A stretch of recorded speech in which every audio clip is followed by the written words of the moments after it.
Sean? I say it all the time. I don't know if we've talked a lot about it on this show. Remember when you were a kid and like the summer seemed to last forever and it was the greatest season by far? I've been at the point in my life, to be honest, for a few years now, where the summer is just a countdown. Like it is. Mm-hmm. It's like, okay, so we have 32 days to the Hall of Fame game now, right? We have 55 days until week 0 and my personal cider mill opens. Yep. You know, like really, that's what the summer is for me now. It's like, all right, the sooner we can grind through this, the better it'll be. And you and I were just talking about it. The Hall of Fame game. I have made it a yearly tradition since I was a kid. Mm-hmm. Like, I remember sitting there watching with my old man, and my dad would tell me, what are you watching this for? Or Willie, we were talking about imitations. Yeah. What the hell are you watching this for? This is such a useless... You understand this doesn't mean anything, right? And that's the one thing I tell people when people lose their mind over these exhibition games, man. Right. There'll be plenty for you to lose your mind over during the regular season. Don't be doing it over these exhibition games. They don't mean a gosh damn thing. They don't. Sorry. That's the reality of it. But I'm in. Yeah. Tell me you're not excited, though. I'm in. I'm 100% in. It is hearing the opens, listening to a national crew talk about your team, and you know it's going to be in a positive light. Mm-hmm. Those are the things that get me going. So, I mean, in a couple days it'll be July. And we can all sit back to ourselves and say, all right, let's grind through July, because some people don't like the heat. I don't like the heat. Not your thing. For the smoker himself? No, don't like it. You know what? I have my smoker set up just outside my back door. So on the hot days like this, I go look at what's going on. More often than not, it's a set it or forget it situation, and I get my ass right back inside, man. Oh, just... I got the TV in there. You got the fridges in there. Everything that works. But no, I mean, for me, honestly, Broder, let's grind through July, and the next thing you know, it's going to be July 1st, and July 31st, and we get a chance to watch the Lions again. We get football in July. That's cool to me. That regardless of who's playing in it. I'm in. I'm watching. It just so happens the Lions and the Chargers are playing. While the game means nothing, there's something about those two teams that it notches it up a little bit for me. We get to talk about. We're not going to see Herbert and Harbaugh. We'll see Harbaugh. We get to talk about these two teams. One who's been there for a couple years now in our Detroit Lions, and another that. And we're going to talk a little bit about the Chargers later in the show today. But they're on the come up. They're making the right move since Harbaugh joined. Whether Herbert can get them over the hump, beat the Chiefs, knock them off, to be determined. But I'm just excited to talk football. We're going to go around the NFL a little bit more today versus just the Lions, but it's going to be pretty Lions specific. This is the cool thing about doing this show, and I hope if you guys have been with us, you've enjoyed it as much as we've enjoyed doing it. Broder, like, football is king. We all know that. Mm-hmm. You can legitimately do this year-round. And people are going to be tapped in, and people are going to be dialed in. Yes. And that's what football has become. And look, especially with the Lions being what they are right now, okay? Because I'm not going to lie to you, not that long ago, it probably would have been hammering on this and hammering on that. And you know what? I've said it for years. I would much rather accentuate the positives. Do you think I wanted to sit there and talk about how shitty this was and how shitty that was? I didn't like doing it. No. I didn't. But I'm not doing my job unless you're realistic about it. And why do you got to be so negative? What are you watching? Show me the positives in this. And you want me to lie or tell the truth? So now it's different. Now you don't feel dirty. We can talk about positives. We can talk about good things. We haven't got to the point that we all want to get to yet. Yeah. It's coming. I firmly believe it. I really, truly do. I really, really feel it. But there's a lot of positives to talk about, and that's why it's been so cool to do this with you and T and Willie and Kool-Aid. This has become a Sunday morning look forward to. Yes, yeah, me too. You said it. This is the Lions weekly update. Normally we're here joined by the legend himself, Terry Foster, but today up on the desk he got me, Matt Broder, next to another legend himself, Sean Baligian. Everyone, this is Sean Baligian. We got Willie B in the sound booth. Willie B, good morning. Good morning, everyone. And we got Brandon, Detroit Kool-Aid Dent. The man our all around, our utility guy does it all here at Woodward Sports in the TD booth. Good morning, Kool-Aid. Hey, good morning. And you know what? Good people out there, good morning to you all, too. You already know I'm about to do. Smash that like button. Support the crew, man. Shout out to the legends up there, Broder, Sean Baligian.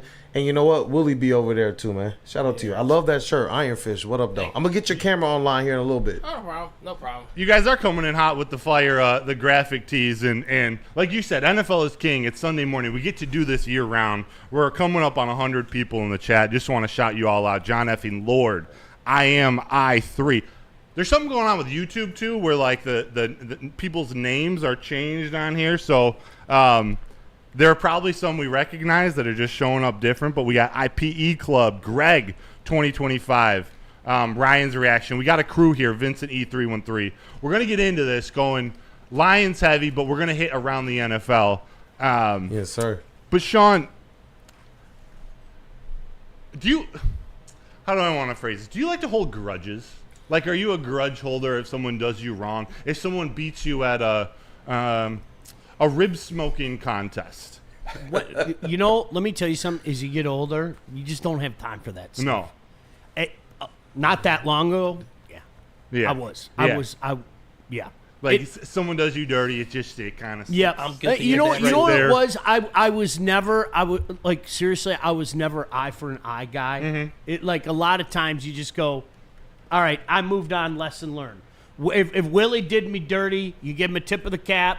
And then basically, all right, well, I'm done with that dude, right? Now I just don't, like, honestly, I life's too short type of stuff. Mm-hmm. I got so much going on in my life, good things. I don't have time for that. Now, does that carry over onto the football field when you're following as a fan? I'll say as a fan or analyst, media member, however you want to decide.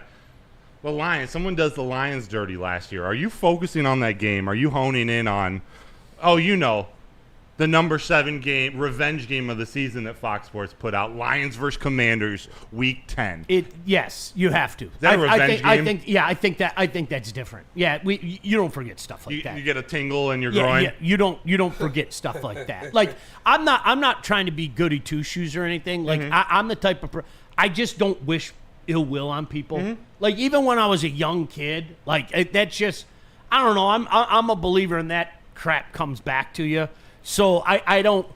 But do I want to pound them? Yeah. Absolutely. Yeah. But I'll take a 1-point win too.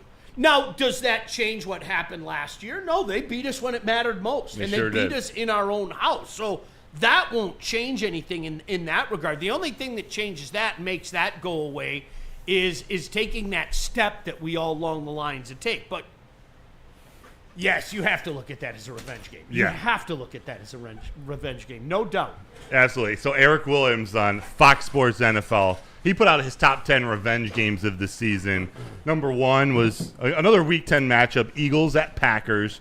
Number 2, this one's going to be interesting. He must have put it out after Aaron Rodgers signed with Pittsburgh, but Week 1, Pittsburgh goes to the New York Jets. How funny is that? That's going to get some serious media coverage, as we may have gotten sick of Aaron Rodgers at this point. They're putting him up on TV. Okay, you can say you've gotten sick of Aaron Rodgers. You can. If it makes you feel better, you can say you're in. Yeah. Especially Lion fans. And it comes back to what you were just talking about.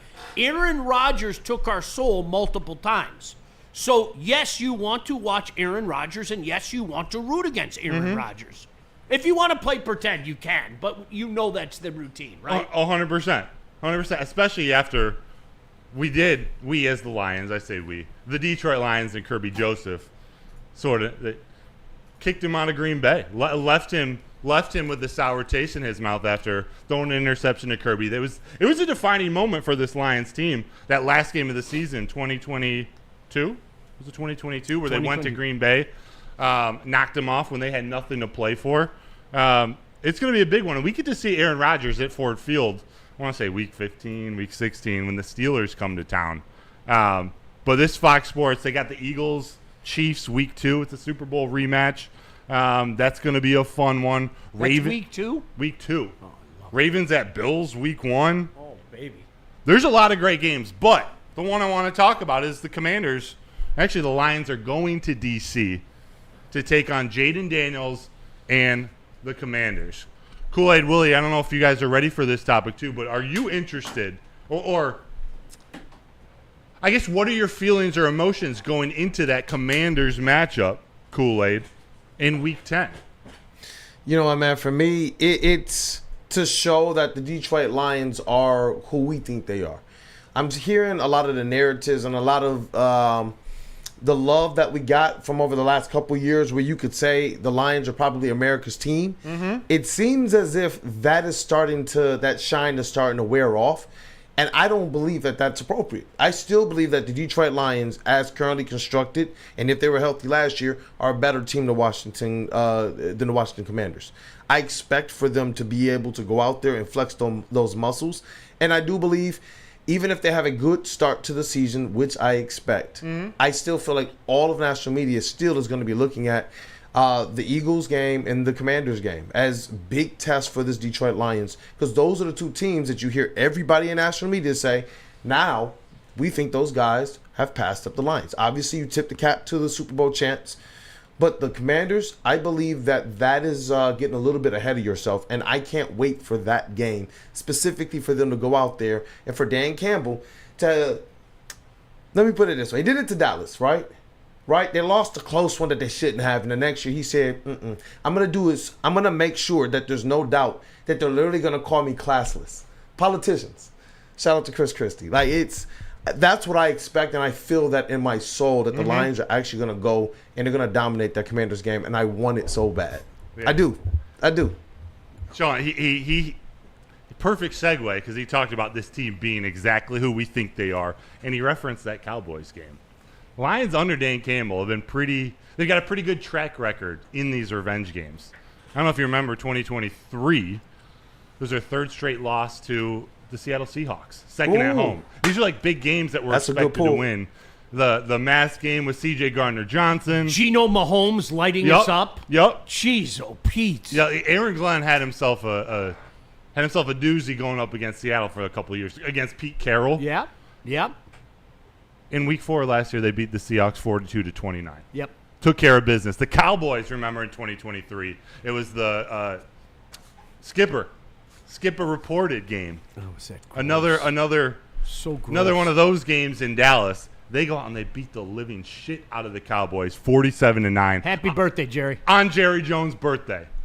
And then the 49ers, 2023, last game of the season, Lions drop a 17-point lead, halftime lead to the 49ers in the NFC Championship game to go to the Super Bowl in Week 17 of last year. Went out 40-34 in Week 17.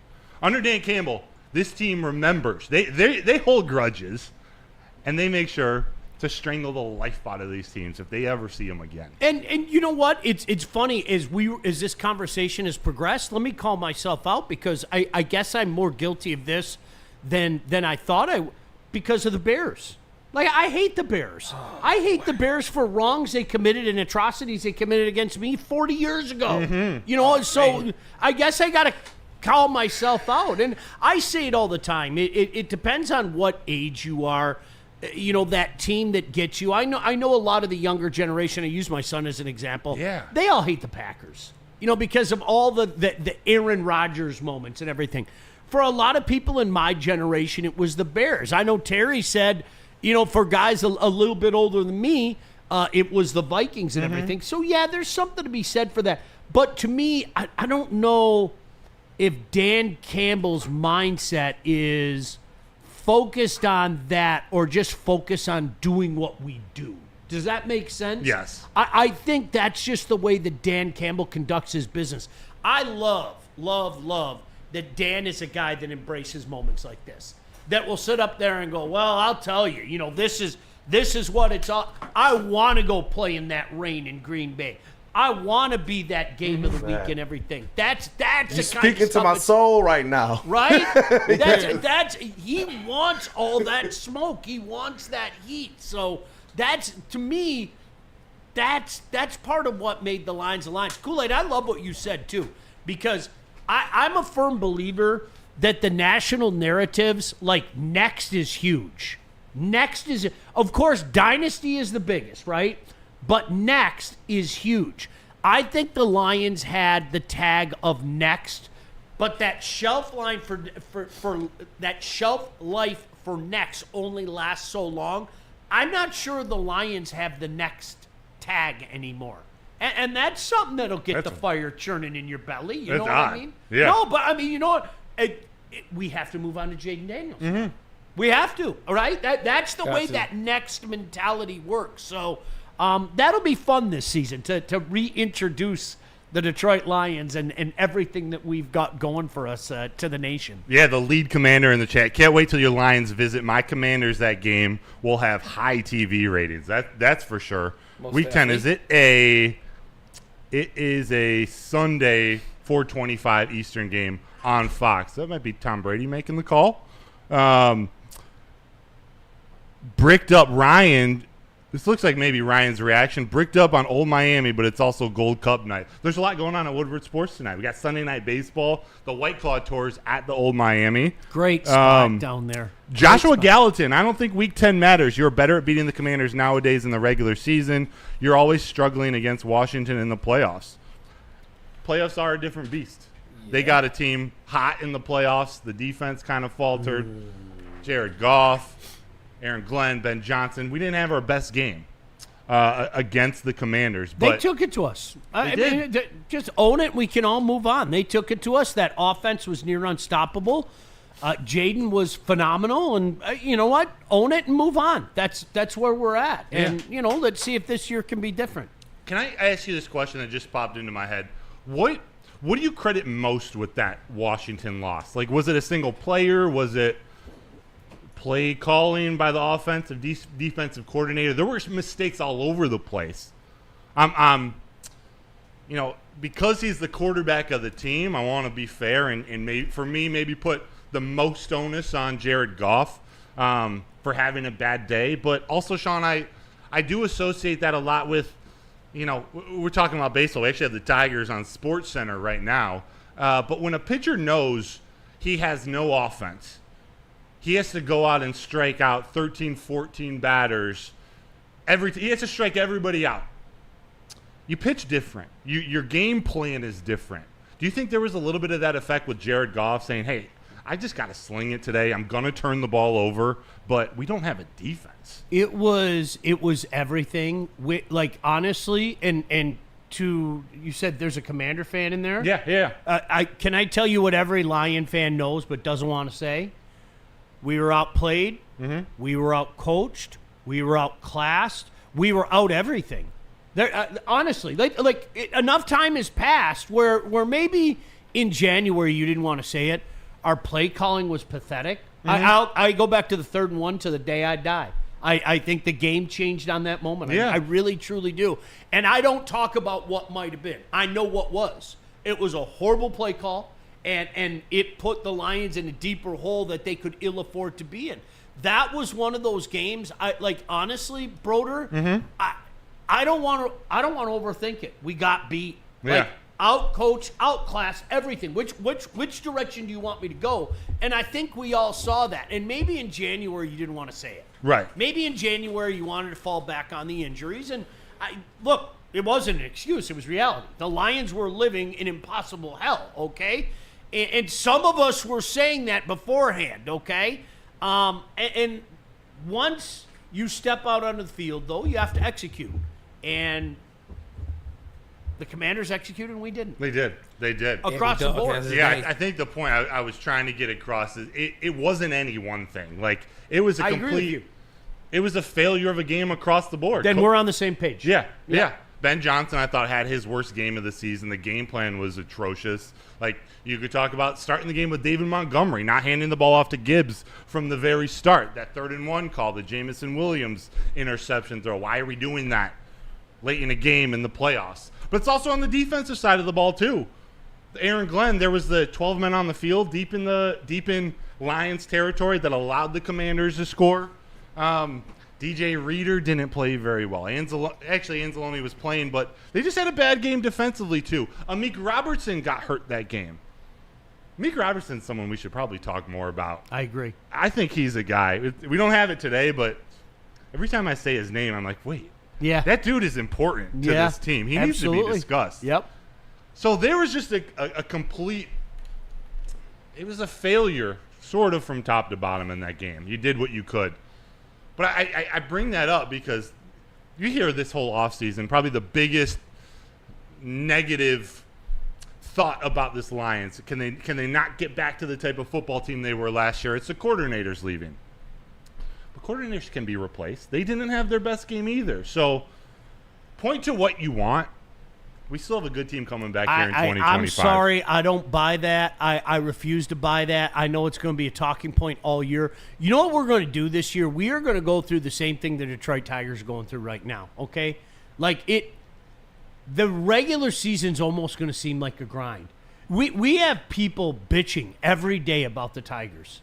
They're the best team in baseball. They're the best team in baseball, man. Like, every day, people. Absolutely. And that's what this year's going to be, especially, you know it, I know it, we all know it. Mm-hmm. Let's get it out of the way. The sooner you accept this, the better your life will be. They are not going to go 15-2 again. Nope. Okay? It ain't happening, all right?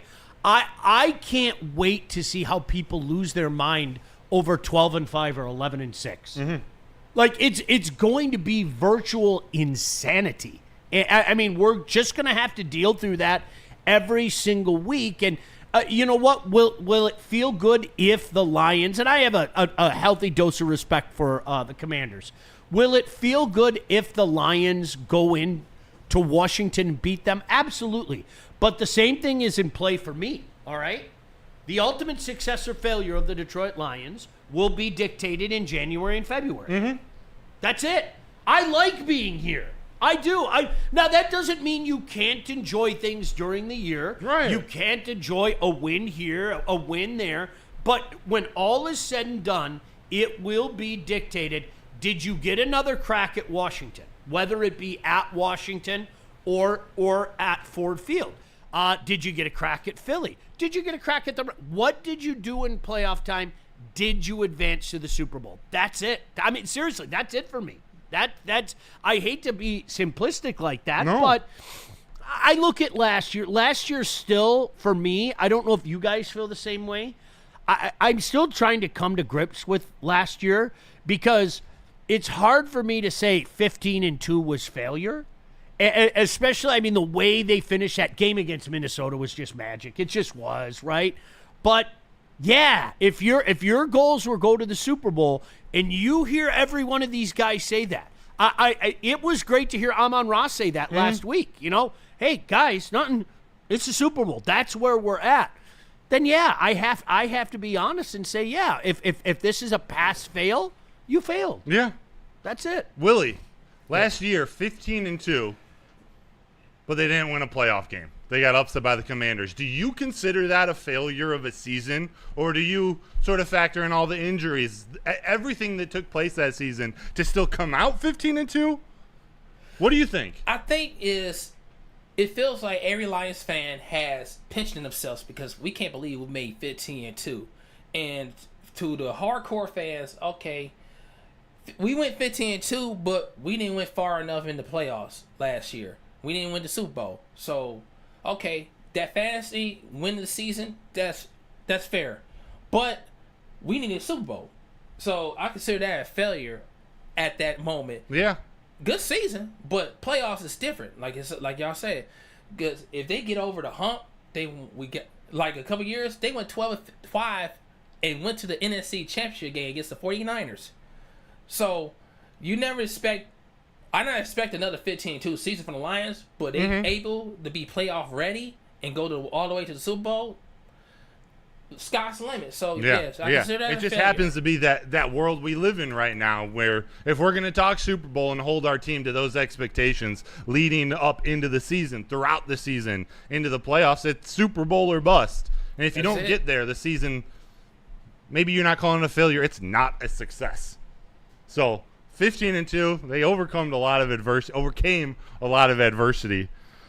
It's hard to put that on that team. Henny 20 in the chat says, any comments on how we're able to overcome the future Super Bowl winning Packers and the quarterback of the future, Jordan Love? He follows up, Packers are going 2-0 on you this season. Laughing my ass off. Henny 20 in the chat. You might be sipping on some Do you Henny. really I'm not being pretty funny, much. okay? Do you really, are you buying into Jordan Love? I'm serious. I'm not, because, and the reason why I say this, just so you don't think I'm being swarmy, okay? I don't want you to think that I'm being swarmy. I know a lot of Packer fans. I really, truly do. Especially in the Upper Peninsula. There are a lot of Packer fans up there. Every single Packer fan that I talk to is kind of suddenly worried about Jordan Love. Mm-hmm. And what I mean by that is, okay, obviously he's an NFL player. I'm not saying Jordan Love sucks or anything like that. But is he the guy? Okay? Brett Favre beget Aaron Rodgers. Aaron Rodgers beget Jordan Love.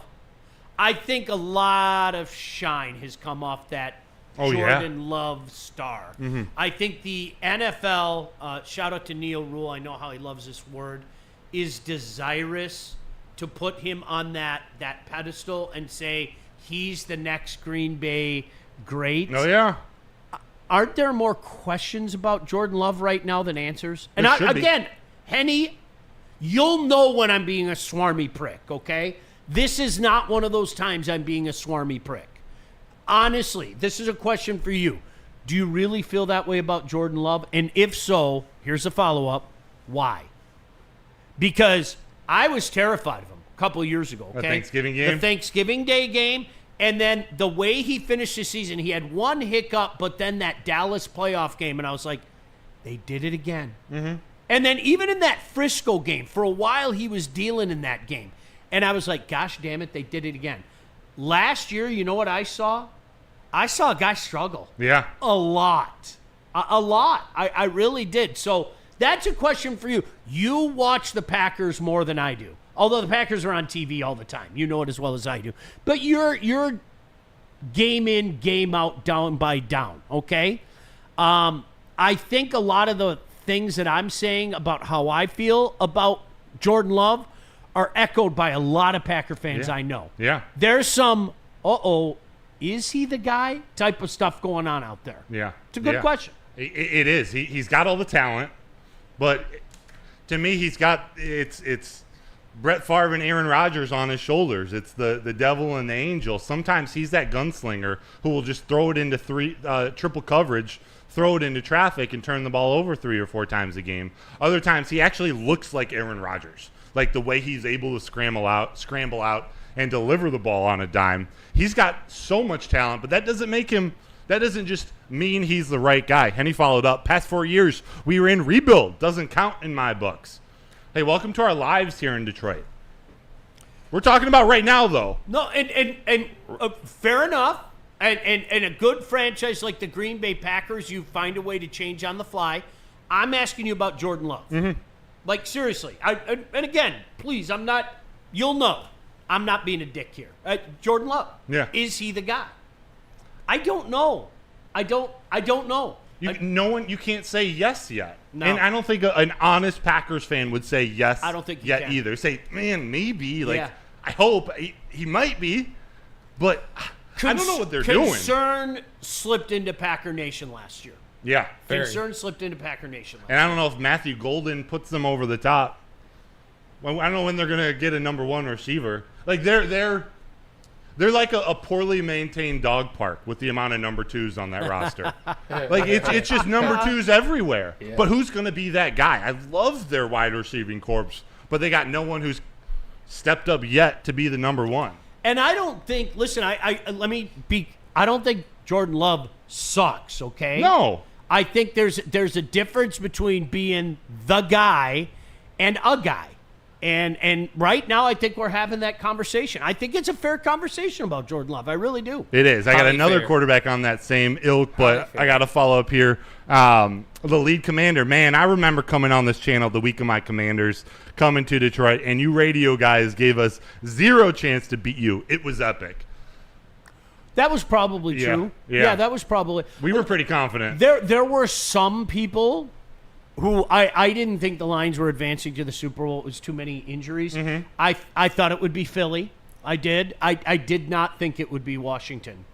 I didn't. Yeah. So I own it. Absolutely. Yeah. And I know I don't want to speak for him, but I know Neil was very confident in the Lions too. But after they lost, he went on Washington radio and he took it like a champ. He had to eat it because Washington came in and took care of business like Detroit didn't. Yep. We were pretty confident here in Detroit. But you asked me, Sean, is Jordan Love the man? To be determined. We still have the number one quarterback in the NFC North. And last week we talked about Jared Goff being the player in the NFC with the most pressure on him. I'm pretty sure all three of us agreed. I want to flip it over because, they're not coming here for the Hall of Fame game. We're playing them in the Hall of Fame game. It's another franchise that's had some tough years, not as long of a history. But Jim Harbaugh's come into L.A. and really turned the Chargers around. And they have a quarterback who everyone from the second he was drafted was crowned as maybe the next best quarterback of all time, the next Patrick Mahomes, the next absolute stud. That's Justin Herbert. And, man, Justin Herbert put up all the stats. He's got all the talent. He's got everything you would want if you're building a quarterback. But is he the guy?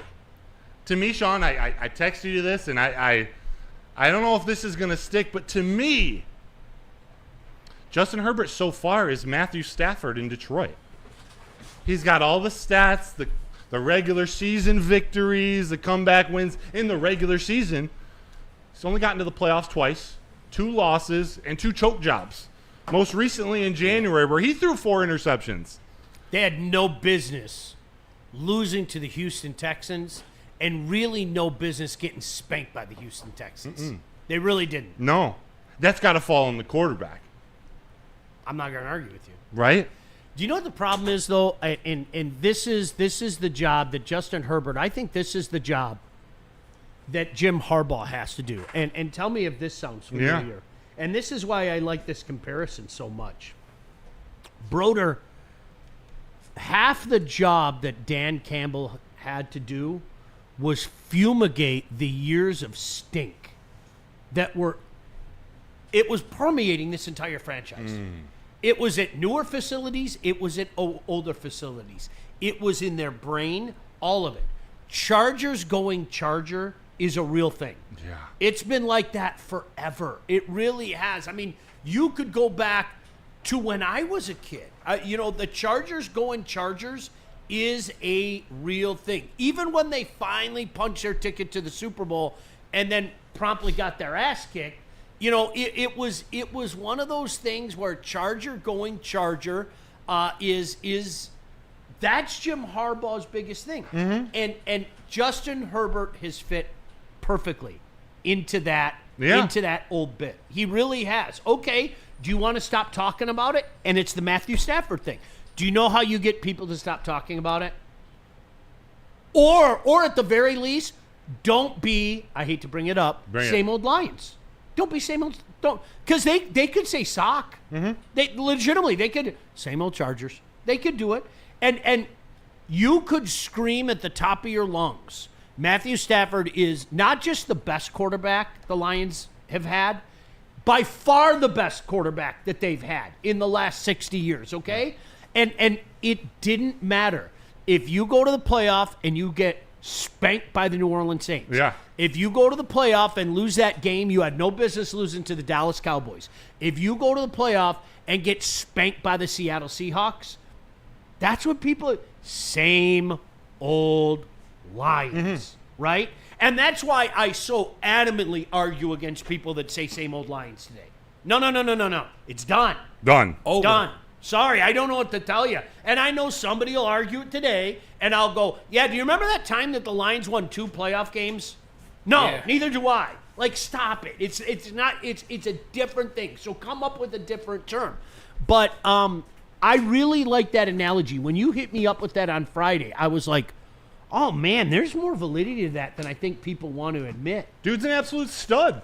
He's talented. He could throw the ball anywhere on the field, but he hasn't got it done yet. And Joshua Gallatin in the chat says, I feel like the Chargers can make noise this year in the AFC West. I do, too. This is why I wanted to at least bring it up, because he's got no excuse anymore. He's got the defense now. Jim Harbaugh has built a really good defense that's continuing to get better. He's got what has the makings to be one of the best offensive lines in the NFL. We got Joel on one side and Rashawn Slater on the other, and they got some really nice pieces on the interior. You got, he's a little over the hill, Najee Harris. They drafted Omarion Hampton. They got pieces. Ladd McConkey is one of my favorite receivers in the NFL. So he has no excuse. So I don't even know where I wanted to go with this, although it will lead into our next discussion on the top coaches in the NFL. But when we were talking about Matthew Stafford, and Terry and I were getting pretty heated about it, I couldn't help but think of Justin Herbert in that light. And now that all the excuses people put on Jared Goff, now he has everything. He's got his coaching staff and his team. The roster is built perfectly. Justin Herbert's in that category now too. So I'm wondering, when are they going to take over that AFC West, the Chiefs? I don't know if it's this year. Who was that brought this division? Really intrigues me because I still have questions about Denver. I do. Mm-hmm. I have questions about Denver. The Chiefs are the Chiefs. You guys, they aren't going anywhere. Just accept it. Set your watch to it. They aren't going anywhere. How good they are, can they get back to the Super Bowl? We can have that debate. And then you've got them. So, yeah, it's a really intriguing season. But Justin Herbert has been a tease. Yeah. He's been a tease. Yeah. I think he's been a tease. I will say I liked until the playoff game last year, I liked the role that he took in this new offense with Harbaugh. He wasn't trying to throw for 500 yards every game. They were using the run game and play action passing off of that. I think we'll be talking more about Herbert as the season moves on. But I want to get to Harbaugh. What I really want to do is get to Dan Campbell, because this last week, Sean, coaching rankings came out. Was it PFF? Was it? I forget. Wasn't it PFF? I think it was PFF. Yes. Wasn't PFF. It? Yes. Yeah. They came out, and they have Dan Campbell ranked as the number 9 best head coach. The hell, man! Yeah. Is that your reaction? Are you pissed? No, not at all. Not you guys. We have to understand it. We may disagree with it. I'm not saying you can't disagree with it. You can't disagree with it. I can't disagree with it. But we have to understand it. Yeah. And the reason why I will say we have to understand it is you guys know as much as I do, perception is reality, okay? And how many times have we talked about this? And I know in times gone by, John Elway is held on a pedestal. John Elway at one point in time was the poster child for gagging, okay? Mm-hmm. And I'm not saying that that's Dan Campbell. But may I present to you who's number 1 on that list? Andy Reid. Yes. Tell me about how his narrative has changed over the years. You guys, Andy Reid was known as the biggest gagger, and you're never going to win with Andy Reid. Seriously. Yeah. For 2 decades, that was reality. 2 decades with the Eagles, with the Chiefs. He had all those good teams. It was dysfunctional with Philly. He had all those good Chiefs teams. They're never going to win. So whether you agree or not is inconsequential. Mm-hmm. Do you know the only way you can change a narrative? You know it. Change the narrative. Yeah. You can't talk about changing the narrative. You can talk about changing the narrative until you're blue in the face. You know how you change a narrative? Go win. Win. If Dan Campbell punches his ticket to the Super Bowl, Dan Campbell, God forbid, wins the Super Bowl, that's the only way you're going to change things like that, man. I do think we can have the conversation, but let me also throw in there, well, who are you going to supplant him with? That's a great question. Of the guys that are ahead of him, who are you going to put over him? So we got Andy Reid at number 1, Super Bowl win. Sean Payton of the Broncos at number 2. I was kind of surprised at that. I'm not going to lie. Were you surprised that he was in the top 10 or at number 2? Both. Both. Okay. I got to be. You know what? He took back a lot of his shine last year, especially with a rookie quarterback. He did. He took back a lot of his shine last year. And what he did with that Broncos, the direction that Broncos team was headed with Russell Wilson and the lack of cap space. Can I say this, though? If he didn't have his Super Bowl in his back pocket from, 15 years earlier, where would he be ranked? Would he be top 10? It's a great question. Probably not. I don't think so. I don't. And we'll go through this list, but you'll notice there are only 2 coaches without Super Bowl wins ahead of Dan Campbell at number 9. And those 2 coaches have been to the Super Bowl. Mm-hmm. Dan Campbell's yet to get there. Yep. So I don't have a problem with where Dan Campbell's ranked. Like, if we're talking about, like, who's the best coach right now or who's the perfect coach for their team, you can put Dan Campbell at number 1. You can put him up there. I'm not getting into some heated argument about he should be number 7. No. He should be number 6 because of XYZ. You got Sean McVay at number 3. John Harbaugh at number 4. We might start to see a little trend with Peyton, Harbaugh. Next, Mike Tomlin at number 5. I don't get why John Harbaugh doesn't get more. I think, and that respects him, but it just seems like people don't talk about John Harbaugh enough. He's done a hell of a job. I don't know. Maybe it's my false perception. I don't know. I think he's done a hell of a job there. Tomlin is interesting because I think the man practices witchcraft. I do. Yeah. How he gets the most out of these teams. But we're slowly getting to that as the years roll on since they've had playoff success. Dare I say we're kind of getting to that Charger territory that we were just talking about? And maybe Harbaugh's just behind him on that highway. Okay, well, are we gonna mix in some playoff success anytime soon? So it's interesting. Yeah, and then with the context, and this may be for after Harbaugh retires, he did have to run into Patrick Mahomes and Tom Brady for his entire coaching career. For him to still be this successful, he might need one more Super Bowl appearance. It's the Lamar Jackson, Josh Allen thing. Yeah. You are living through the Patrick Mahomes era right now. Yeah. That's it. Hey, if Tom Brady wasn't around, Jared Goff may have himself a Super Bowl victory. Attila the Hun, Detroit. And this, I believe, was about Andy Reid when you were talking about him. He was ranked the number 1 coach who was never to win a Super Bowl, who never will win a Super Bowl, I think is what Attila the Hun, Detroit is referring to. Simo313 says, number 9 seems about right if you think about the other names. Maybe 6 or 7 is more realistic. Yeah, that's why I'm not mad at it. Right. I get it. Right. Number 7, Kyle Shanahan. He's won without a Super Bowl victory, but a Super Bowl appearance. Number 8, Nick Sirianni. I forgot. Number 6 was Jim Harbaugh. So, yeah, John Harbaugh at 4, Jim Harbaugh at 6, Kyle Shanahan, Nick Sirianni. I think Dan we have Campbell. to give Sirianni a little bit more love than any of us want to. I know. And let me tell you why. Yeah. If we were all sitting here a year ago, like so many other people around the National Football League, he lost that team. Look how they fell apart last year and all that. And then he was able to get them back and win a Super Bowl. I don't know what to tell you, man. Yeah. That's like tip of the cap. You know what? Where's KOC on there? Because I like KOC. I think he's a heck of a coach. I do, too. He's not in the top 10. And this was just a top 10 ranking by 10? PFF. I imagine he's right. He's got to be right there. outside. I like KOC a lot.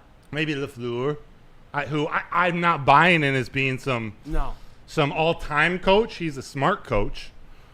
I sort of see Ben Johnson's ceiling as a Matt LaFleur type, if I want to bring it back to the Lions and Benedict's name. He's the guy who whose ran name I dare not mention. Him. I would put KOC shortly behind that group. I really like KOC. I know we've had fun with our Viking fans because they're so little cute little cheeks and everything. I think he's done a lot without a lot there. Yeah. Seriously. I think that team won 14 wins last year. Sam Darnold. Yeah.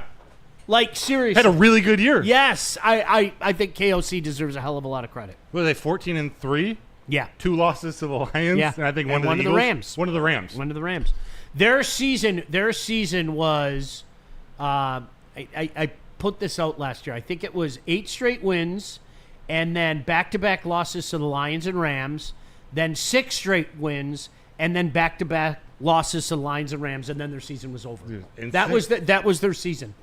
The NFL is very unforgiving. Man. Yeah. It is. It's a very unforgiving place. This is going to be a critical year, or a year we're going to be able to learn a lot about really how good KOC is, because he's now got a rookie quarterback. Yep. He's got the weapons.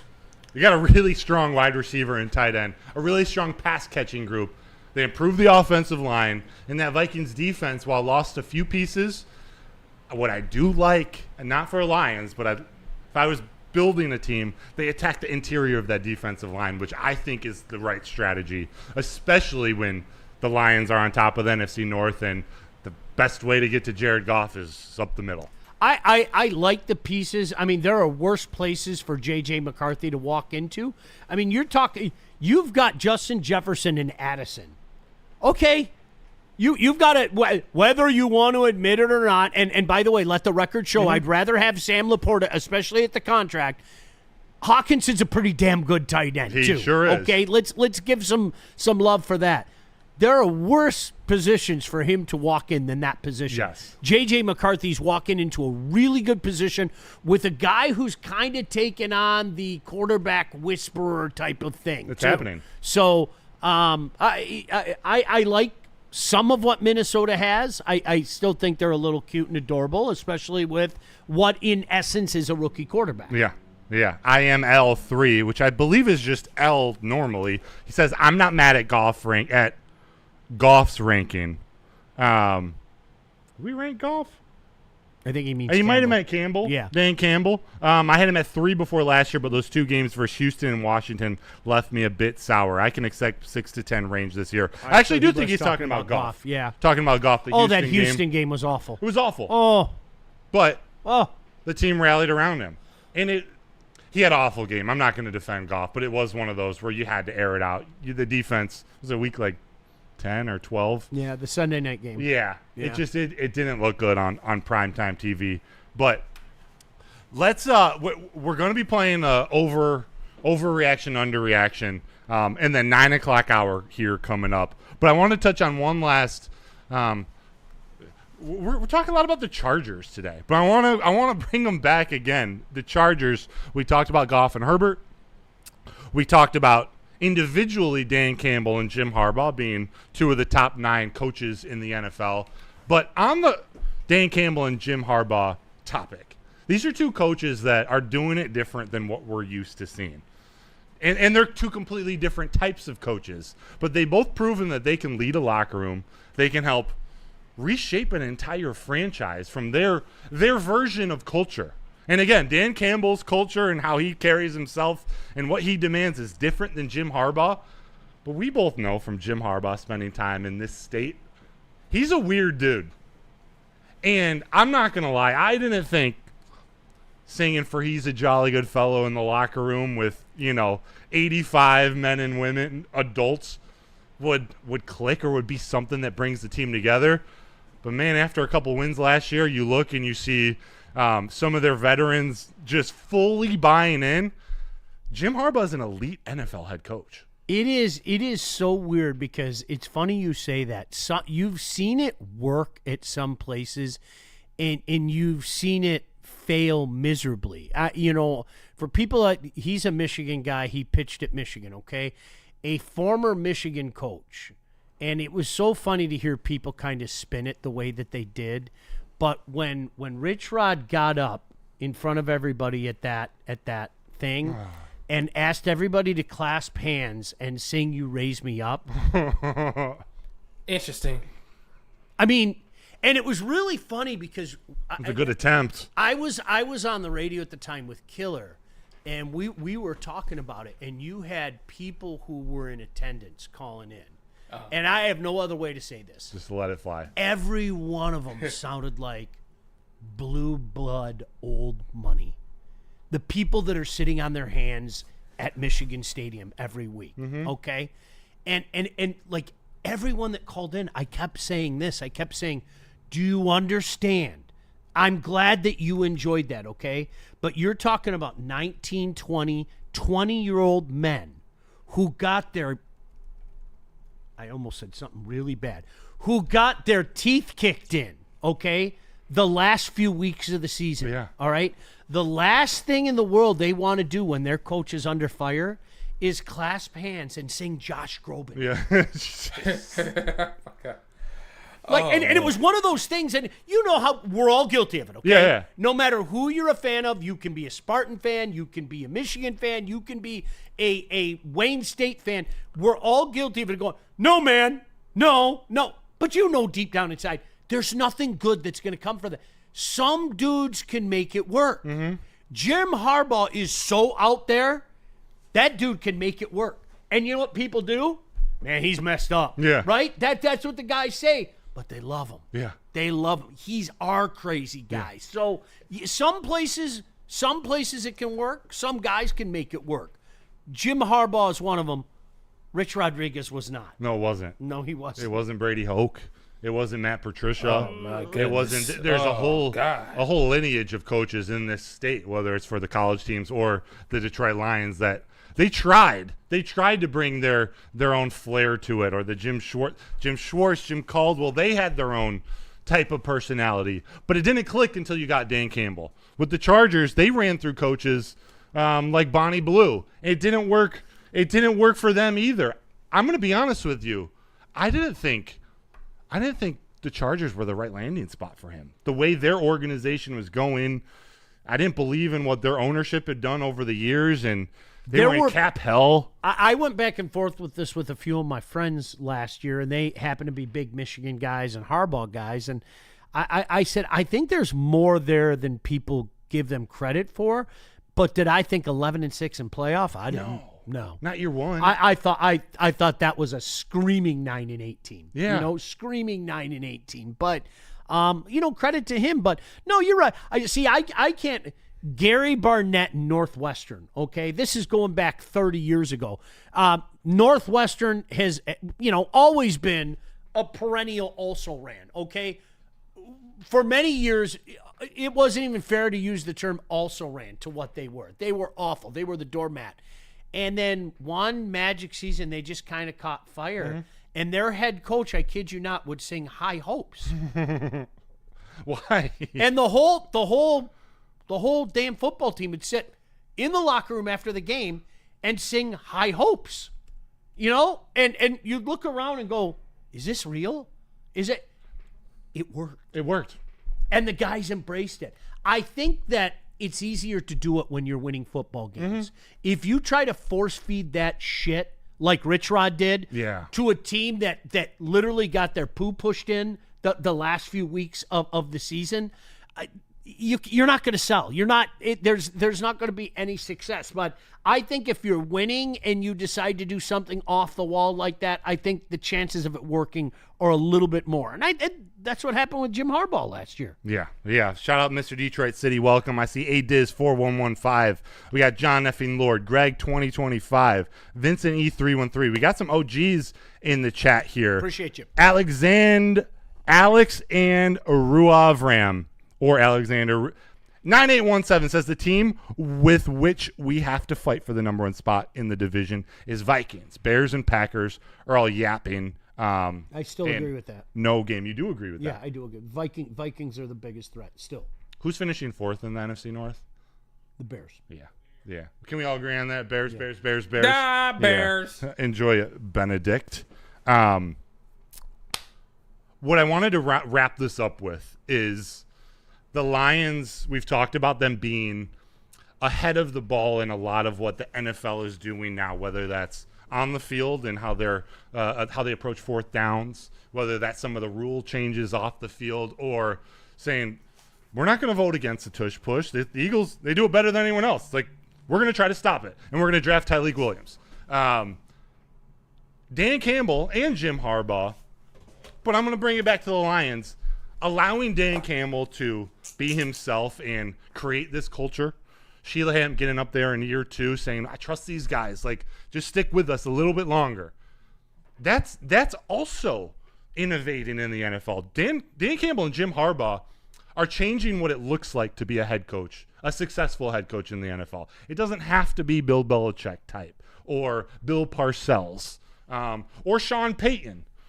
Although I just named 2 guys that Dan Campbell came from the tree of. But you know what I'm saying? Yeah. It's not a Bob Knight for Indiana basketball. It's not just this one box of what it takes to get a bunch of grown men going out and killing themselves to believe in you. It's different traits now. It's different emotional intelligence that Dan Campbell has, Jim Harbaugh has. Seems like Kyle Shanahan has. Andy Reid definitely has it.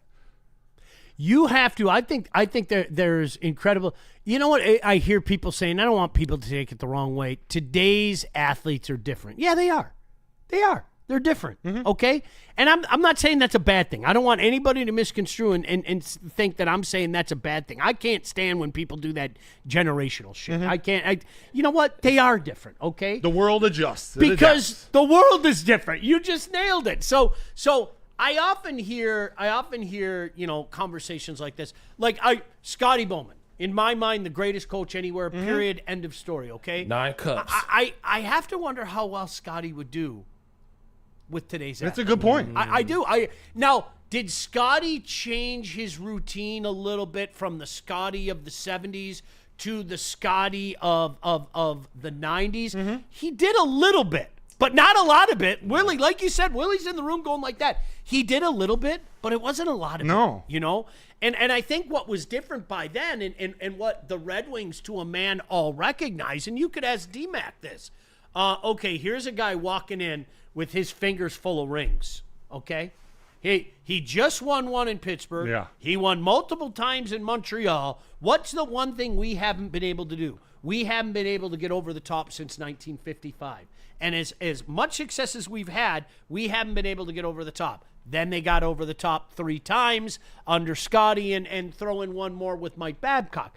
But I think you do have to change it up a little bit. That's why I'm going to. I am so intrigued at Bill Belichick at North Carolina. Yeah, I'm so intrigued by it. I'm not going to lie. Is the intrigue just like wait and see what this is going to play out? Or are you like, I think this is a great fit, or what the hell is going on?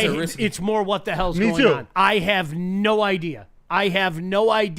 How that, okay, and you know what I'm talking about with that. His girlfriend. Or what? All of it. That's this on the sideline in his Carolina blue. Yeah. How's that going to go over? I don't know. How are kids going to react to that? Yeah, there's part of me that says these kids are going to go, okay, there's a reason why this kid's not in the NFL. Look at him. Yeah. Look at this guy. He's 500 years old. He's Methuselah. You know, that type of crap. But I'm intrigued. 18-years-olds don't really care about what Bill Belichick did in 2002. You got it. But Absolutely. They weren't born yet. Here's the flip side to that. If you come out of the gate winning a few games, okay? Yeah. And you get a recruit, you get NIL, North Carolina to start spending on their football team. But hey, if I'm a kid for that team, I go, wait a second. You just had 911-year-old Mac Brown as our football coach. And you just hired 912-year-old Bill Belichick as my football coach. Right now, I'm really intrigued. North Carolina is going to be must-watch for me, honestly. Yeah. Real quick to go back to the Red Wings, because I know that's your thing. Would Mike Babcock have been a more successful Red Wings coach 20 years earlier or in the 80s? Like his style of coaching, or did people hate it? Should I even say that people hate it? Was he disliked? I think, and you could ask, I'm not going to mention any names. I think Mike Babcock started reading all his press clippings and graduated to forget about the smartest man in the room, the smartest man in the universe. Oh, yeah. I think that was a huge problem. And especially after he lost his job, nobody could tell him how you can interact, because he's a psychology major, all that stuff. He's Mr. And to do what he did in Toronto and then to do something similar in Columbus screams to me this is a human being that doesn't get it. Yeah. Mike was always nice to me, but I said this working with Mac. I'd say it if I saw Mike Babcock walk through the door today. He needed to listen to people around him, because there were things that he kind of went like this. You can't throw players under the bus. Yeah. It is the quickest way to lose a locker room, period. And what he did, I'm sure people know the story. If you don't, the Mitch Marner stuff. And then when you have basically everybody on the team saying one thing happened one way, and you're literally the only guy saying, well, that didn't happen, you know what happens at that point in time? Shut up. Yeah. Yeah. Even if it's true. Even if it's true. Yeah, even if it's true. Even if it's true, take your medicine and just shut up. How many times in year one did we see Dan Campbell up at the podium crying in tears, saying this was on me? Yeah. Like, this is my fault. And there were games that it was Jared Goff's fault. Yep. There were games where it was Aaron Glenn's fault. But Dan Campbell gets on that mic, this is my team. This is on me. And I want it so bad for these guys. He's taking all the accountability. I think the younger Mike Babcock, the pre-Stanley Cup win, the pre-gold medal, the hungry Mike Babcock would probably succeed today. Yeah. The Mike Babcock who became the smartest man in the universe would not succeed. And he lost his job in Columbus before he coached a game. Like, think about that. That's insane. Doing the same that he did in Toronto that made him lose his job. That is absolutely insane. So it was never going to work. But I think it's a good question. I do. You know, the funny thing, going back to some of the legends, okay? Like Tom Landry. Tom Landry would never in a million years work. At all. With his fedora on? Yeah. What's my grandpa doing on the sideline? It would never, ever work. It's great. And he was a really good man by all accounts. That stuff doesn't work. I think you need a guy, and I don't want to say friend, that's your friend, but at least relatable to. Yeah. Does that make sense? Yeah. Someone you Balance. trust. You trust who you relate to. Yeah. Someone you can go have a conversation with. They're going to tell it to you straight, but they're also going to pick you up when you're down. But they're not going to coddle you. That was the secret sauce with Phil Jackson. Really? It really. Oh gosh, yeah. Those guys love Phil Jackson. Yeah, a balanced coach. Phil Jackson was a guy. He knew what ego he had to stroke. He knew what guy. The whole. All right, Dennis, go take a week. Go take a week. Go to Vegas. We're coming close to the playoff. You just got to be back by this day. Now, Dennis Rodman wasn't going to listen to that, but it was stuff like that you have to pull back the reins a little bit. You do. We just saw Dan Campbell advocate for a player who retired, and I'm going to get to that in 1 second, but I got to shout out Ryan. I think it's Ryan's reaction in the chat. Sunday show is lit, and we also have Old Miami today, man. Again, remind people. I wish I could get down there. Yeah, right? Gosh, it's damn it. Sunday night baseball. Tarik Skubal on the mound versus Central Division rival Minnesota Twins. It's going to be a great night. Woodward Sports is down there as part of the White Claw Tour. A whole cast and crew are going to be down there representing the network. And this is the Lions Weekly Update. Woodward Sports, we cover all of the Detroit sports. You know what you guys have to do? You all have to come down. Neil and I have been trying to plan a day where we go down in the summer and just sit in that plaza next to Little Caesars and pretend like there's a playoff game going on, and just have a few before a Tiger game. And that I really want to do something like that, because it's one day that whole area is going to be so incredibly lit. It's going to be insane. But no, great day for Woodward Sports. No doubt about that. And if you haven't watched Spenny in action, you haven't lived. If you haven't watched Spenny in his natural environment, it's like one of those Nat Geo shows, right? Like, narrator. And there is Spenny. Look at how the Spenny has 2 drinks in one hand. He's even got one in his back pocket. Let's watch the Spenny as he tries to mate. He is a trip to watch out in public, man. It was funny when we, if you remember, Kool-Aid, we did the draft show down at Buddy's, and my kid's out there, and he was like, "Dad, I want to party with Spenny." I was like, "You ain't partying with Spenny, kid.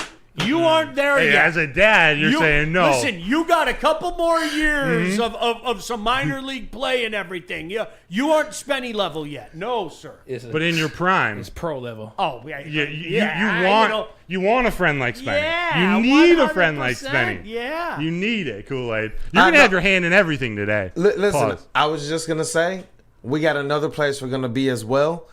the Detroit Pistons present a night with the orchestra tonight. All the people tonight. So we got At boots the on the ground. DSO. They did credentials. Like we're all over the place. Love like, it. Big Sean, Skilla Baby, T Grizzly, everybody could think of that's with the night. the Detroit Symphony Orchestra. So Woodward Sports, man, we're moving up. Let's rock. That's epic. This network has grown so much over the years since I started as a fan in the chat to where we are now. I'm so excited to be a part of it, whether it's one show a week or two.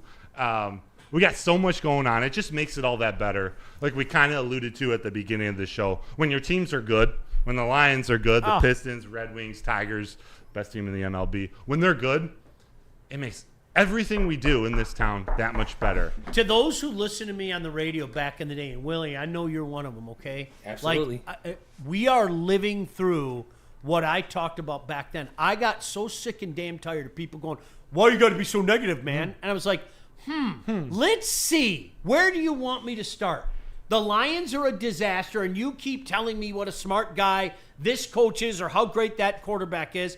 The Tigers are a disaster. I yearn to talk about good things, okay?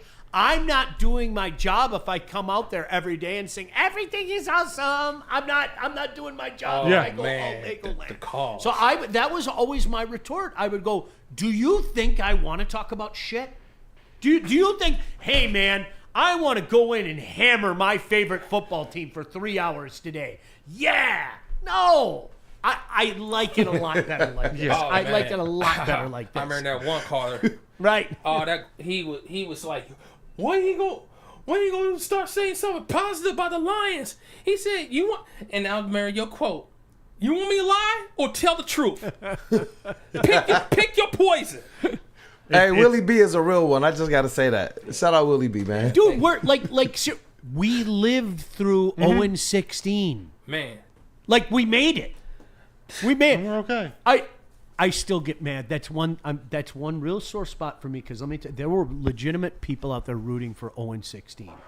And Yeah. do you remember what the tagline to that always was? What? Well, the Fords have to own that forever. No. We have to live with that forever. Mm-hmm. And I've said this since then. There's one thing and one thing only that makes that go away. Super Bowl. Super Bowl. That's it. Super Bowl. That's the only way 0-16 goes away in my mind. It might not be to the extent of Lions history and the Ford family, but it started happening when the Pistons won 14 games a couple years ago. It was calling for Tom Gores. What is this Pistons team doing? Yep. But what Tom Gores did and what Sheila Hamp did is they stepped up to the plate and they changed everything. 100%. Everything completely turned around. Got to start there. Always does. And I've said 1,000 times, I refuse to believe in that totality of the Lions are never going to win. I refuse to believe that. You get the right people in place. They bring in the right people. It's amazing how things can change. Yeah. Tabitha Gable, 4915 in the chat says, where's Terry? Terry's out this week, having some quality bonding time with his family out west. There was another one. Vincent E313. Woodward Sports, my go-to for everything sports. We appreciate you, Vincent E313. We appreciate every one of you in the chat. If you could do us a favor, we got 20 minutes left in the show. And I'm going to combine/skip one topic so we can get into this overreaction, underreaction. But hit the like button. It helps us out. If you could, share it with a friend. We're here every Sunday morning from 8 to 9:30 a.m. Eastern Standard Time. And then we got Woodward Sports shows all week. Our normal daily lineup Monday through Friday. And then our new weekend content, Woodward Wings, Fast and Loose, Woodward Tigers. We're doing it all here. And again, today's a big day for the network. We're down at, was it Orchestra Hall? Down for it's a lot. Hey, a lot. A lot going on. A lot going on. But one of the topic, I'm gonna open it. We'll save the actual topic for next week, but it leads right into my first overreaction, underreaction, Sean. There were many national outlets. They did their offseason grades for teams and, their moves in the offseason. Lions didn't get very high grades. Some B's mixed in there, but mostly B- from PFF, Sports Illustrated, C+, Bleacher Report, C+. Not great grades. Then ESPN also had an article proposing one final offseason move for each 32 NFL teams. They said for the Lions to bring back Za'Darius Smith.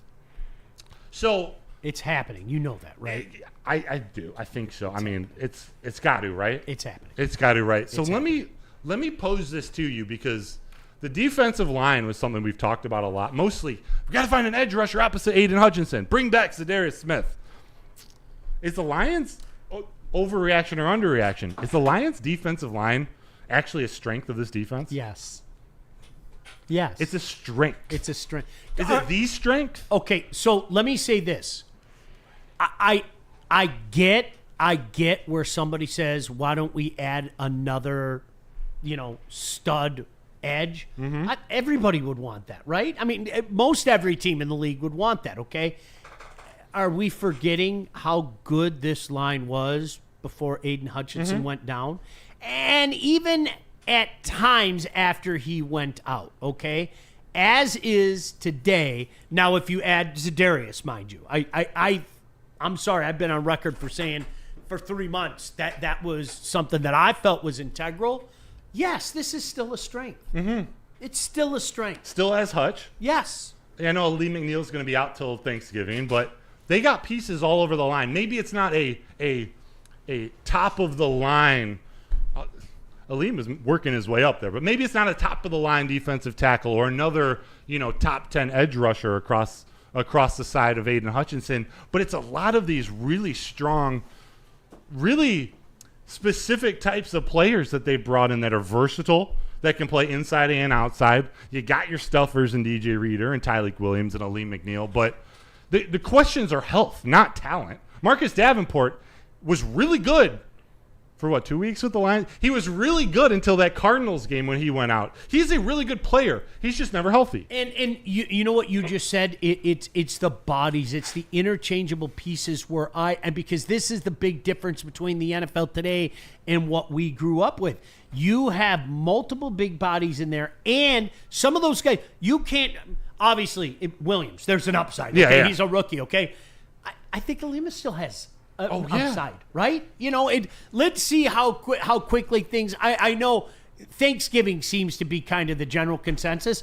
I wouldn't be surprised if it's earlier than that. Yeah. I wouldn't be. Let's not rush him back. You know what I mean? But listen, am I going to say that this is one of the best lines in the National Football League? I'm not going to go there. Yeah, I'm not going to go there. I think they have one of the best pieces in the National Football League, but I'm not. But is it still a strength? Yes. Yeah. Let us know in the chat. Overreaction. Are you going to overreact or underreact to this statement? The Detroit Lions defensive line is a strength of this team. I'm excited to watch this line because I think of it. I think of what Kelvin Shepard and Casey Rogers is going to be able to do. Is a lot like what AJ Hinch can do with this Tigers lineup. There are a bunch of pieces that can play all over that line. Right. So the NFL is a matchup game on offense and defense. 100%, man. Where are you going to line up Levi O, Mekhi Wingo, Josh Paschal? They all have a little bit of juice inside and out, so it's going to be fun to watch. And as I said, that reminded me why I wanted to bring in the part about the offseason grades for the Detroit Lions from the national media, because anything you read, nothing mentions guys like Casey Rogers, who is a Super Bowl winning 30-year veteran who I thought was kind of tied to Todd Bowles in that Tampa Bay Bucs defense for as long. Wherever Todd Bowles was, I thought Casey Rogers was going there. You lost arguably the best defensive line coach in Terrell Williams, but you replaced it with maybe number 2. Right. And that is so valuable when you have a first-time defensive coordinator in Calvin Shepard. So I that part of the offseason, thought they replaced their position coaches and coordinators at an elite level. And again, here comes the V word. There's versatility. Versatility. It's an industry term. Versatility. And rightfully so, especially when you're talking about the trenches, right? I mean, that's just how often, again, I say this all the time, man, we knew the names of all 4 of your defensive linemen, okay? They had nicknames. No defensive line uses a rotation of strictly 4 now. And every offensive line in the league has guys like a Graham Glasgow. Well, I can go over here, but do you need me at center? Yeah. All right, I can go do that too.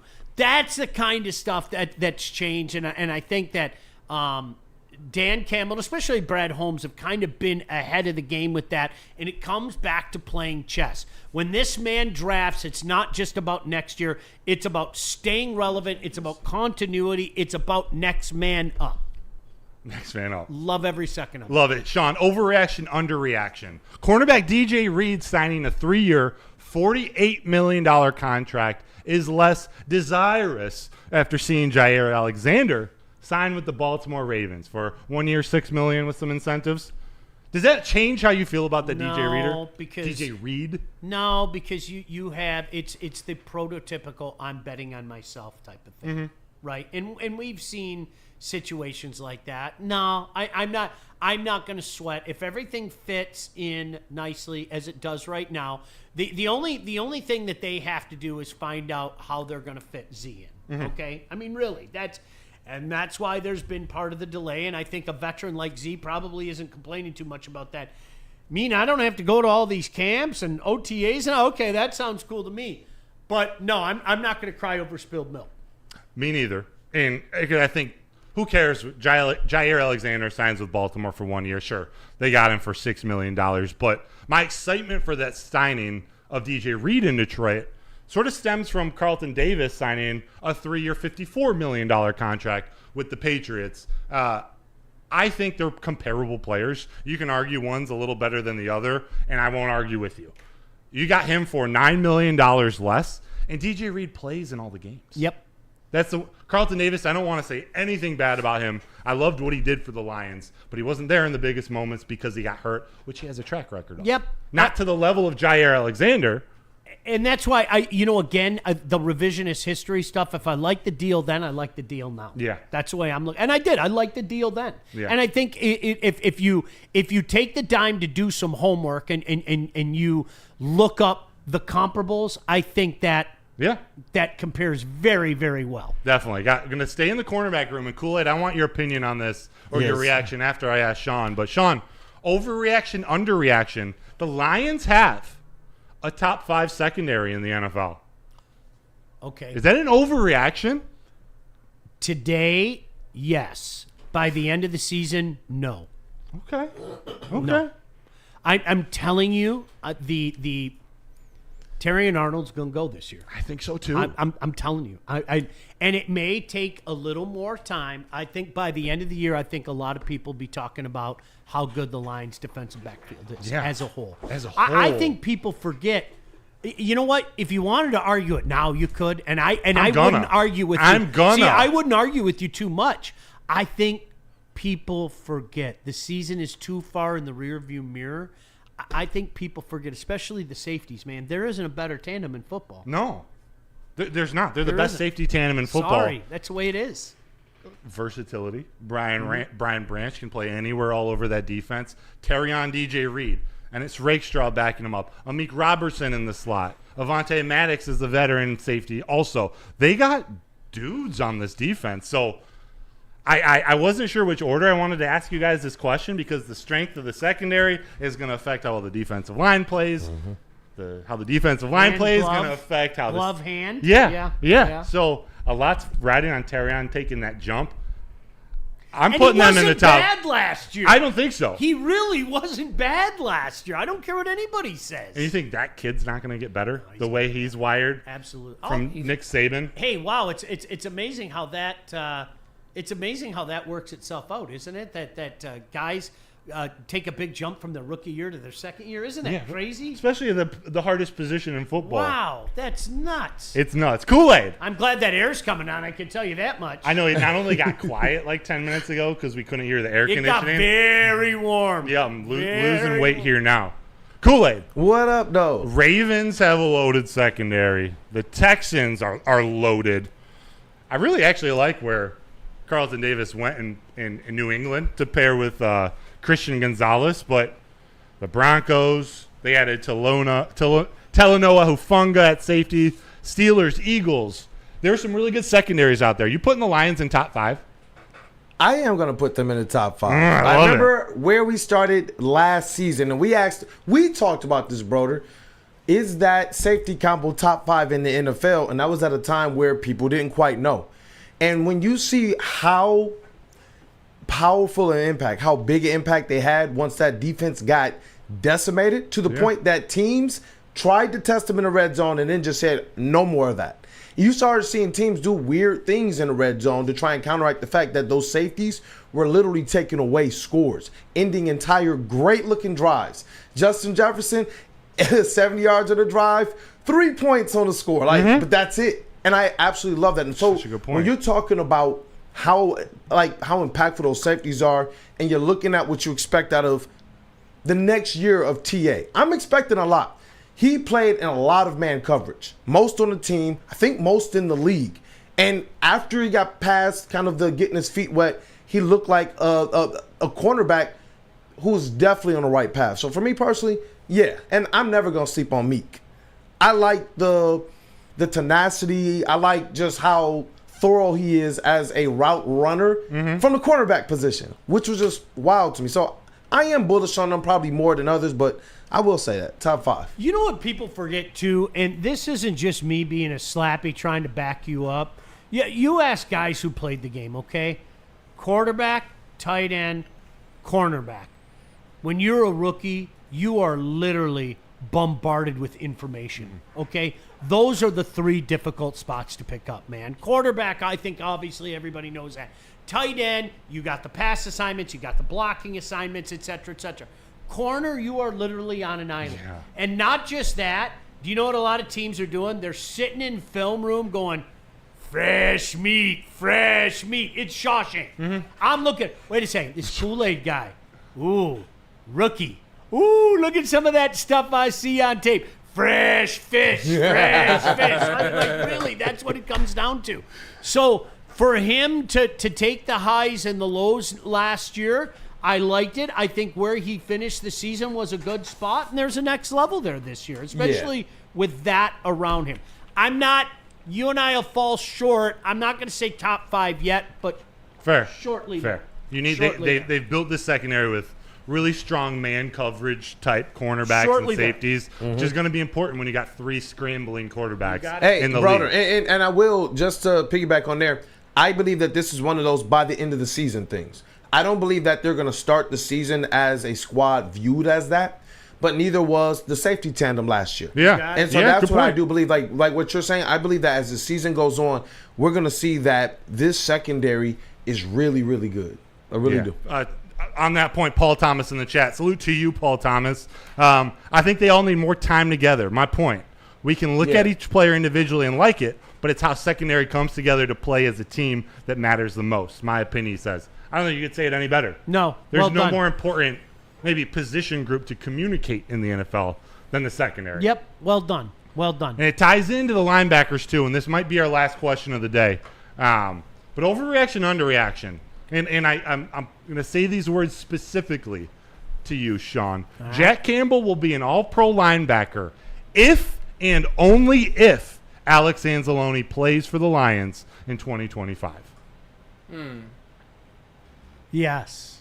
I'll say yes. He can be an all-pro linebacker. Yes, I'll say yes. There's another guy I don't think that he's gotten perhaps the respect, the due that he deserves. I saw some people taking shots on him. Neil and I got into it with a guy a couple months ago where it was like, I finally got to the point. You and I are watching different football games, I have no other way to say that. Yeah. And if you want to take that as disrespect, so be it. The way that guy has taken a step up, I think year 3 he takes another step. So yes. Kool-Aid, you know I'm coming to you on a linebacker conversation. Let's talk. Said this specifically. He'll be an all-pro this year if Alex Anzalone is on the field, which means I don't know if he's going to be an all-pro if Alex Anzalone isn't a Lion. How do you feel about him being an all-pro linebacker if Alex Anzalone's on the team? You know what? I got a lot of belief in Jack Campbell. I do believe that having Alex Anzalone is going to make you look good. I think our defense looks much better when it has Alex Anzalone there. And you look at the young dog who's supposed to be really taking control of that green dot. I liked how he looked last year. He took a step forward as it relates to leading the team in tackles when everything around them went down. And to me, I do believe that the linebackers are the unit that's going to be helped the most by everything around them getting healthier on that defense. And when you talk about Jack Campbell, he's ecstatic and excited about this, and he talked about understanding before game day. Now, he says the connection he has with Kelvin Shepherd and how Kelvin Shepherd carries himself a little bit differently than Aaron Glenn. He said sometimes Sundays is when he would kind of understand a little bit more of Aaron Glenn's direct game plan and understand his lingo and how he puts things. But he said with Kelvin Shepherd, he says, I know this stuff during the week. He said, I already know what he wants to do. I already know how he's thinking. Now you're talking about a guy who, based off of his talent that Brad Holmes identified before, became your team leader in tackles. And now because of his confidence and his comfortability and his understanding, I believe you're going to see him take that next step up. Just the same with TA. Yeah. You saw guys that went out there and were put in some extreme positions to a high usage, and you saw that by the end of the season, I think they're figuring it out. Now you're talking about a whole off season of having it figured out with Brad and Dan in your ear. I don't know, man. I really like the prospects of that for Jack Campbell. I like how this linebacker room's filling out. We got 4 minutes left, and Sean, I feel like such a slapdick right now. But I have to answer your questions honestly. Yeah, let's go. I answered all three of them honestly, and I feel like a slapdick because of that. Because everything is awesome. Now we can sing the Legoland song because everything is awesome. But it's true. It's true. I can't take it back. Sean, we got 4 minutes left. I'm squeezing in this in just because he's pitching tonight, and we weren't going to talk in depth about this, but Jameson Williams, I think he has more in common with Tarik Skubal than some people think. Go on. I know, weird, right? Go on. I'm going to listen to a pitcher, okay? When you start to go down this road, I'm going to listen to you. Yeah, it might not be exactly what people are prepared to hear, but there's a very real chance at the end of the 2026 season, their respective seasons, that both of those players walk from Detroit for nothing.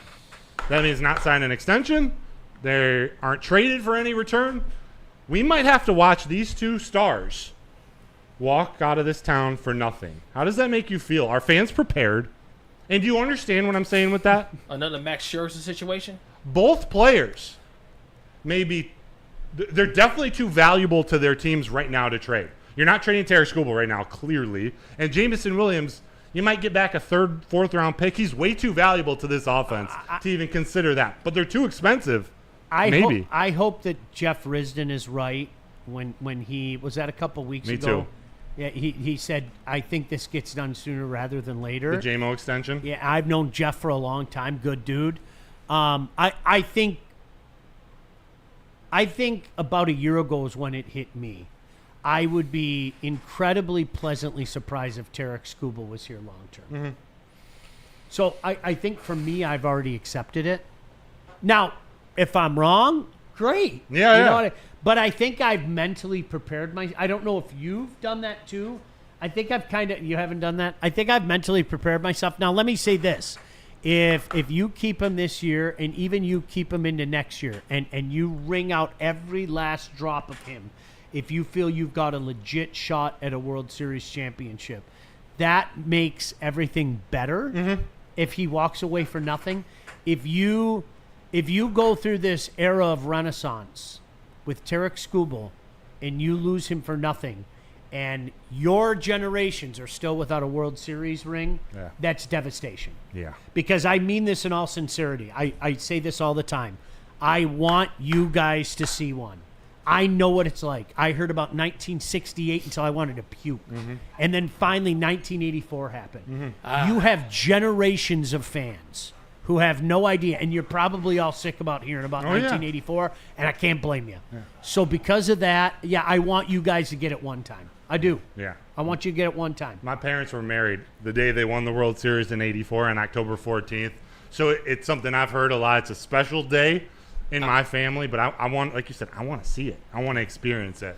I remember sitting in the stands in Game 3 against the Orioles in 2014, and I knew damn well it was over. That era that started in 2006, and I'll say to my dying day, 2013 was the best team by far. Facts. Not the two teams that lost in the World Series. 2013 was the best team by far. 2014, sitting in that crowd at the exact same moment that fans were filing out of Ford Field because the Bills just kicked a 78-yard field goal, whatever the hell it was, and put Jim Schwartz on there. Man. It was like the worst Saturday in the history of mankind. And I remember just sitting there. That one. I scrubbed that from the memory. People forget. I remember sitting in the stands like this going, it's over. Yeah. It's this 8 years of fun, 4 playoff runs. Two World Series. And we had to wait another 10 years. I know. That feeling is something that a Tiger fan like myself and all of us As had hell. to feel. That Jim Leoney years, they could have had 2006 or 2012. I want Jim Leoney to get one World Series with the Tigers, and they did everything right. Especially with that 2014 season with Prince Fielder, you got Cabrera, you got Victor Martinez, and you got the pitchers, you got Donnie Price, you got Verlander still in his peak, and Max Scherzer. And after that, Fister. it was and Willie B was down there. I was down there. He was down there like every night. I skipped a job day to go to World Series in 2012 against the Giants, and I almost got fired. I don't count 2014 because we had Dreamy as our manager, who was so far over his head it was insane. 2012, I mean. Yeah. So I don't count 2014. It's one of the biggest letdowns. I was excited for Osmus to get hired. Young. Mensa. Yeah. He's so smart. The most boring coach ever. There was nothing creative he did with that team. It was terrible. Something we're going to be talking a lot about tonight. Tarik Skubal is on the bump versus the Twins. And Jameson Williams, if he plays this year like a lot of us expect, whether that's maybe getting more yards than St. Brown or just having another jump in his game, we're talking about the kid in a $30, $35 million AAV range. So the conversation is just beginning. But for now, this was our episode of the Lions Weekly Update. Sean, Willie, Kool-Aid. Awesome. T will be back next Friday or He next will. Sunday, right? He will. Are you on next Friday? I'll be next there Sunday? next Sunday. It's a Sunday after I'm gone. Okay. I'll be in Greece. That's right. Yeah. Enjoy the gyro sandwich, the official gyro. I'll have 17 of them. Yeah. All right. Awesome. Yeah. Thank you, everyone, for tuning in. Before you leave, could you hit the like button if you're watching live? If you're watching this recorded, put a comment down in the chat, a question for next week. Tell us you hate us. Tell us you love us. Whatever you want to say, it really helps us out with the algorithm on YouTube. Leave a comment. Say something positive. We will see you next Sunday at 8 a.m. Eastern. This was the Lions Weekly Update.